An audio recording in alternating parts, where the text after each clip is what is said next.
Il va falloir qu'il nomme un gouvernement, c'est vraiment ça son premier objectif, il va falloir que ce soit vite.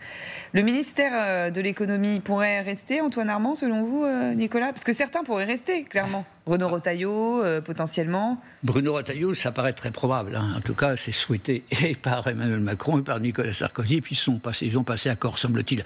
Mais pour le reste, ça va être très très difficile. On verra en tout cas ce qui se passe à Bercy. Mais Faiza, Younsi, il y a des dossiers qui sont quand même brûlants et urgents et très prioritaires. Ils sont nombreux.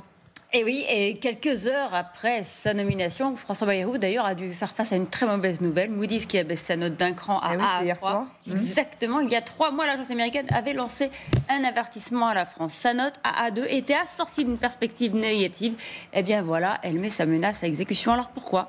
Eh bien parce que pour elle, les prévisions concernant les finances publiques de la France vont être affaiblies dans les années à venir compte tenu de cette fragmentation politique. Ça ne vous a pas échappé. Récemment, le taux d'emprunt de la France à 10 ans a dépassé brièvement celui de la Grèce, un seuil symbolique mais très douloureux pour Paris.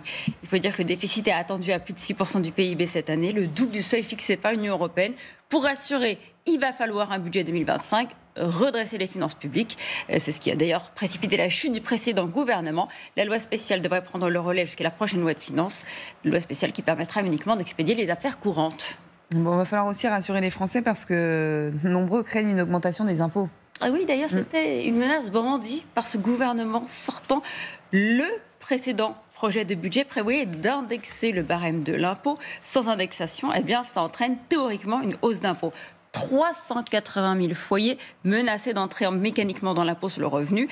D'après l'ancien ministre du Budget, 18 millions de Français, eux, devraient voir leurs impôts augmenter.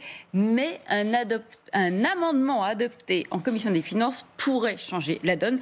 Quoi qu'il en soit, ce budget et le redressement des comptes publics sera la priorité des priorités. Et puis on en parlait tout à l'heure avec vous, autre dossier chaud, c'est l'emploi. Les annonces de plans sociaux se sont succédées ces derniers mois. Je donne quelques exemples. Michelin, Valeo, Auchan, Bancorex, pour n'en citer que quelques-uns. Au total, on estime que 150 000 emplois sont menacés en 2025, avec un taux de chômage qui pourrait s'approcher des 8% en fin d'année prochaine. Signe de la détérioration de cette conjoncture, cette année 2024 a mis un coup d'arrêt à la réindustrialisation, alors que ces dernières années, la France avait vu plus d'usines ouvrir que fermer. Et puis il y a un dossier brûlant qui va concerner plusieurs ministères et qui aura un impact évident sur l'économie. La colère des agriculteurs et la crise de leur secteur. Ils avaient repris les manifestations il y a quelques semaines, mais sans bloquer le pays. Ils attendent beaucoup du prochain gouvernement, notamment concernant le traité du Mercosur. La présidente de la Commission européenne a conclu les négociations pendant cette vacance du gouvernement français. Et les agriculteurs espèrent bien que le futur exécutif bloquera le processus de ratification. Ça fait beaucoup de choses, tout ça.